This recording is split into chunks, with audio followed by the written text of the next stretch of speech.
کریم اما بعد فاعوذ باللہ من الشیطان الرجیم بسم اللہ الرحمن الرحیم۔ جناب صدر، معزز حاضرین، اساتذہ اکرام اور میرے پیارے بھائیوں اور بہنوں، السلام علیکم ورحمۃ اللہ وبرکاتہ۔ آج میں آپ کے سامنے اس عظیم واقعے کا ذکر کرنے جا رہی ہوں۔ وہ اسلامی تاریخ میں ایک اور ایسا روشن باب ہے جو ہمیں صبر، حکمت، عفو و درگزر اور اللہ پر کامل بھروسے کا درس دیتا ہے۔ یہ واقعہ فتح مکہ کا واقعہ ہے۔ فتح مکہ کوئی جنگ نہیں تھی، بلکہ یہ ایک ایسا پرامن انقلاب تھا جس نے حق کو باطل پر ہمیشہ کے لیے غالب کر دیا۔ ذوالقعدہ 6 ہجری میں رسول اللہ صلی اللہ علیہ وسلم نے عمرے کا ارادہ فرمایا۔ 1400 صحابہ بھی ساتھ ہو گئے۔ جب یہ لوگ حدیبیہ کے مقام پر پہنچے تو خبر ملی کہ مکہ والوں نے ٹھان لیا ہے کہ مسلمانوں کو مکہ میں داخل نہیں ہونے دیں گے۔ آپ صلی اللہ علیہ وسلم نے حضرت عثمان کو سفیر بنا کر بھیجا کہ ہم جنگ نہیں بلکہ عمرے کے لیے آئے ہیں۔ پھر بھی وہ اجازت دینے کو تیار نہ ہوئے۔ اچانک خبر ملی کہ حضرت عثمان شہید کر دیے گئے۔ تو آپ صلی اللہ علیہ وسلم نے ایک درخت کے نیچے بیٹھ کر تمام صحابہ سے بیعت لی کہ حضرت عثمان کا بدلہ لے کر رہیں گے۔ اس بیعت کو بیعت رضوان کہتے ہیں، کیونکہ اللہ تعالیٰ نے اس بیعت کے کرنے والوں کو اپنے راضی ہونے کی خوشخبری دی ہے۔ مکہ والوں کو جب اس بیعت کی خبر ملی اور کچھ لوگوں نے آگے بڑھ کر سمجھایا بجھایا تو انہوں نے حضرت عثمان کو چھوڑ دیا اور صلح کے لیے رضامند ہو گئے۔ اس موقع سے جو صلح ہوئی اسے صلح حدیبیہ کہتے ہیں۔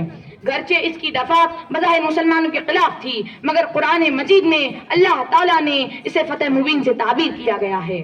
صلح کی شرائط لکھی ہی جا رہی تھی کہ سہیل کے بیٹے ابو جندل اپنی بیڑیاں گھسیٹتے آ پہنچے۔ سہیل نے کہا اسے لوٹا دو۔ آپ صلی اللہ علیہ وسلم نے فرمایا ابھی تحریر مکمل نہیں ہوئی۔ سہیل نے دھمکی دی کہ پھر صلح نہیں ہوگی۔ آپ صلی اللہ علیہ وسلم نے کہا میری خاطر چھوڑ دو، لیکن وہ تیار نہ ہوا بلکہ بیٹے کو تھپڑ رسید کرتے ہوئے گھسیٹا۔ ابو جندل زور زور سے چیخ کر کہنے لگے مسلمانوں، کیا میں مشرکین کی طرف واپس کر دیا جاؤں گا کہ وہ مجھے میرے دین کے متعلق فتنے میں ڈالے؟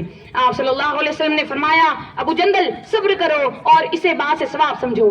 اللہ تمہارے اور تمہارے ساتھ جو دوسرے کمزور مسلمان ہیں ان سب کے لیے کشادگی اور پناہ کی جگہ بنائیں گا۔ ہم نے قریش سے صلح کر لی ہے اور ہم نے ان کو اور انہوں نے ہم کو اس پر اللہ کا عہد دے رکھا ہے، اس لیے ہم بد عہدی نہیں کر سکتے۔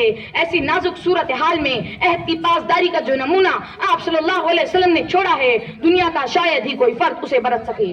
اس معاہدے کی ایک شرط یہ بھی تھی کہ قبائل اپنی مرضی کے مطابق قریش یا مسلمانوں سے معاہدہ کر سکتے ہیں۔ اسی بنیاد پر قبیلہ بنو قزاع نے مسلمانوں کے ساتھ اور قبیلہ بنو بکر نے قریش کے ساتھ معاہدہ کیا۔ دوسری طرف اہل مکہ ایک ہی سال بعد مسلمانوں کے حلیف قبیلہ بنو قزاع پر بنو بکر کے حملے میں شریک ہو کر معاہدہ توڑ بیٹھے۔ آپ صلی اللہ علیہ وسلم کو جب اس کا علم ہوا تو قاصد بھیجا اور 3 شرطیں رکھی۔ قزاع کے جو لوگ مارے گئے ان کو خوب بہا دیا جائے، یا قریش مکہ بنو بکر کی حمایت سے الگ ہو جائے، یا قریش مکہ اعلان کر دے کہ معاہدہ ختم ہو چکا ہے۔ زعام میں مکہ کے سرداروں نے تیسری شرط منظور کی اور معاہدہ ختم ہو گیا۔ اس بد عہدی کے بعد رسول اللہ صلی اللہ علیہ وسلم نے 10,000 صحابہ کے ساتھ 10 رمضان المبارک 8 ہجری کو مکہ پر چڑھائی کر دی۔ آپ صلی اللہ علیہ وسلم کی حکمت اور منصوبہ بندی بے مثال تھی۔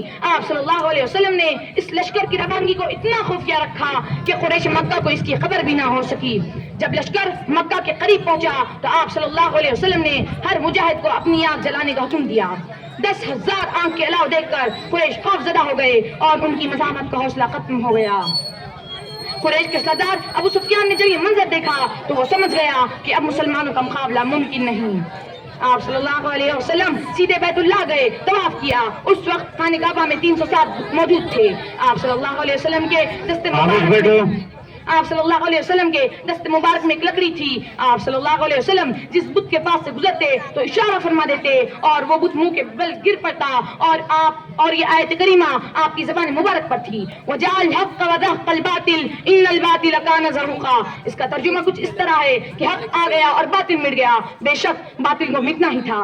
کیا خوب ہی روشن تھا مکہ کی فتح کا دن، کیا خوب ہی روشن تھا مکہ کی فتح کا دن، ایمان کی بقا کا دن، ہر بت کی فنا کا دن۔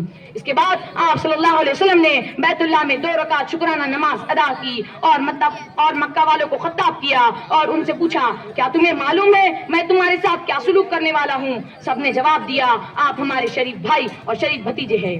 آپ صلی اللہ علیہ وسلم نے فرمایا آج تم پر کوئی ملامت نہیں، جاؤ تم سب آزاد ہو۔ یہ وہی لوگ تھے جو سال سال تک آپ کو ستاتے رہے، کوئی ظلم ایسا نہ تھا جو انہوں نے مسلمانوں پر نہ توڑا ہو، یہاں تک کہ ان کو گھر بار اور وطن چھوڑنے پر مجبور کر دیا۔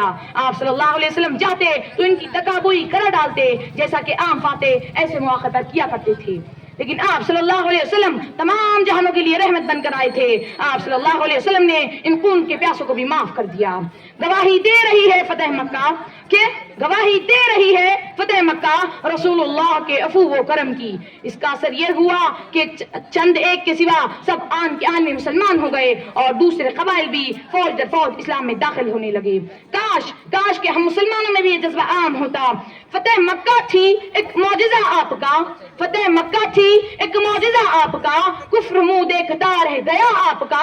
دیکھ لو منہ کے بل گر پڑا وہ نظام، کہ دیکھ لو منہ کے بل گر پڑا وہ نظام جو اڑاتا رہا مضحکہ آپ کا۔ یہ ایک ایسا منظر تھا جو توحید کی فتح کا اعلان کر رہا تھا۔ فتح مکہ سے آج بھی ہمیں بہت سے سبق ملتے ہیں۔ مشکلات اور آزمائش میں صبر کا دامن نہ چھوڑے، ہر کام میں حکمت اور دانائی سے کام لے، اپنے دشمنوں کو معاف کرنا سیکھے، کیونکہ طاقت ہونے کے باوجود معاف کر دینا ایک بہت بڑی نیکی ہے۔ جب ہم اللہ کے راستے پر چلیں گے تو اللہ کی مدد ضرور آئیں گی۔ آئیے ہم سب مل کر نبی کریم صلی اللہ علیہ وسلم کی تعلیمات پر عمل کرنے کا عہد کریں اور ان کے بتائے ہوئے راستے پر چلتے ہوئے اپنی زندگیوں میں بھی فتح حاصل کریں۔ آمین یا رب العالمین۔ وآخر الدعوانا الحمد للہ رب العالمین۔